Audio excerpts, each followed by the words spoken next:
Hello everybody, welcome back to Sweden. I bought this mile marker front locking hubs. I'm going to convert the pickup truck from a automatic to a manual conversion. So we're going to unbox this. I've opened it up a little bit, but we're just going to look what's inside. Lifetime warranty.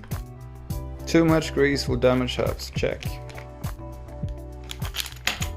Allen head screws,